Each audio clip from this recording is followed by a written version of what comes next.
ലോക പരിസ്ഥിതി ദിനത്തിൽ കാസർഗോഡ് നെല്ലിക്കുന്ന് കടപ്പുറത്ത് മനുഷ്യമതിൽ തീർത്ത് സ്റ്റുഡന്റ് പോലീസ് കേഡറ്റുകൾ 200ഓളം കേഡറ്റുകൾ പങ്കെടുത്ത പരിപാടി ജില്ലാ പോലീസ് മേധാവി വിജയ് ഭാരത് റെഡ്ഡി IPS വൃക്ഷത്തൈ നട്ടുകൊണ്ട് ഉദ്ഘാടനം ചെയ്തു.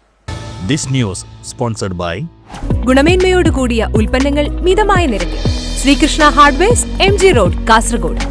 സേവ് എർത്ത് സേവ് ജനറേഷൻ എന്ന സന്ദേശം മുൻനിർത്തിയാണ് student police cadet Kasaragod Kasaba കടപ്പുറത്തെ നെല്ലിക്കുന്ന് ബീച്ച് കേന്ദ്രീകരിച്ച് ജില്ലാതല പരിസ്ഥിതി ദിനാചരണം നടത്തിയത്.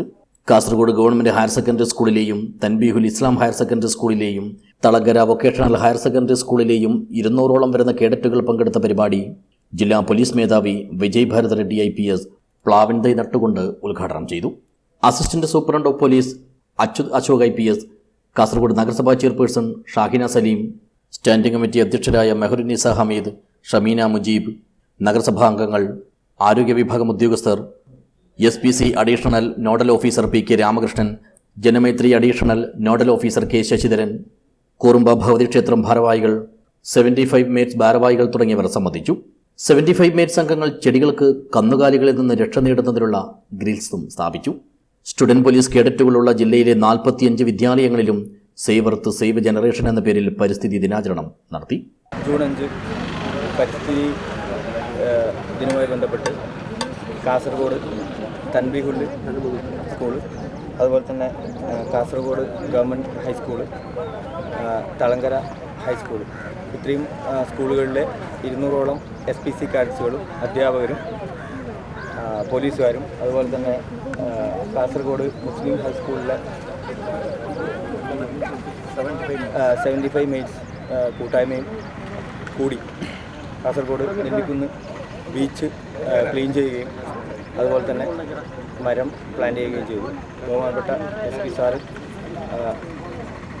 മരം പ്ലാന്റ് ചെയ്ത് ഉദ്ഘാടനം ചെയ്യുകയും ASP സാറും അതുപോലെ തന്നെ മറ്റെല്ലാവരും തന്നെ ഇവിടെ ഓരോ വൃക്ഷത്തൈകൾ നട്ടുപിടിപ്പിക്കുകയുണ്ടായി.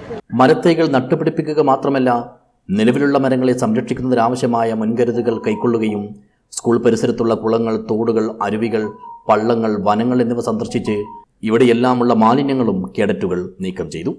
വൃക്ഷത്തൈകൾ നട്ടുപിടിപ്പിച്ച ശേഷം കേഡറ്റുകളും മറ്റുള്ളവരും ചേർന്ന് നെല്ലിക്കുന്ന് കടപ്പുറത്ത് മനുഷ്യമതിലും തീർത്തു.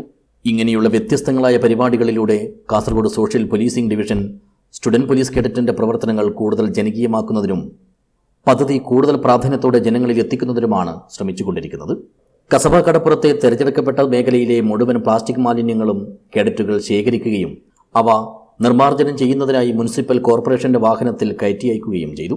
കുറുമ്പ ഭഗവതി ക്ഷേത്രം കേഡറ്റുകൾക്കായി റിഫ്രഷ്മെന്റും ഒരുക്കിയിരുന്നു.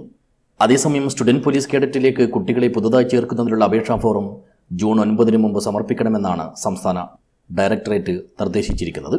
ഈ അടുത്ത പരീക്ഷയുടെയും കായിക മത്സരങ്ങളുടെയും അടിസ്ഥാനത്തിലാണ് സ്റ്റുഡന്റ് പോലീസ് കേഡറ്റുകളെ കണ്ടെത്തുന്നത്. ഇതിൽ വിജയിക്കുന്ന 44 പേരെ ഒരു സ്കൂളിൽ നിന്ന് കേഡറ്റുകളായി തിരഞ്ഞെടുക്കുന്നു. ജെൻഡർ ന്യൂട്രാലിറ്റിയുടെ ഭാഗമായി 22 ആൺകുട്ടികൾക്കും 22 പെൺകുട്ടികൾക്കുമാണ് ഒരു സ്കൂളിൽ നിന്നും സ്റ്റുഡന്റ് പോലീസ് കേഡറ്റ് അംഗമാകാനുള്ള അവസരവും അർഹതയും. ആഴ്ചയിൽ ബുധൻ, ശനി എന്നീ ദിവസങ്ങളിലാണ് ഇവർക്കുള്ള പരിശീലനം. ഓരോ സ്കൂളിൽ നിന്നും 2 അധ്യാപകരെ കമ്മ്യൂണിറ്റി പോലീസ് ഓഫീസർമാരായി നിയോഗിക്കുകയും ഇവർക്ക് ഹോണററി സബ് ഇൻസ്പെക്ടർ റാങ്ക് നൽകുകയും ചെയ്യും. കൂടാതെ സ്റ്റുഡന്റ് പോലീസ് കേഡറ്റുകളായി വിദ്യാർത്ഥികളെ പരിശീലിപ്പിക്കുന്നതിനു വേണ്ടി പരിസരത്തെ ബന്ധപ്പെട്ട പോലീസ് സ്റ്റേഷനിൽ നിന്നും 2 ഡ്രിൽ ഇൻസ്ട്രക്ടർമാരെയും നിയോഗിക്കാറുണ്ട്. News bureau, Kasaragod.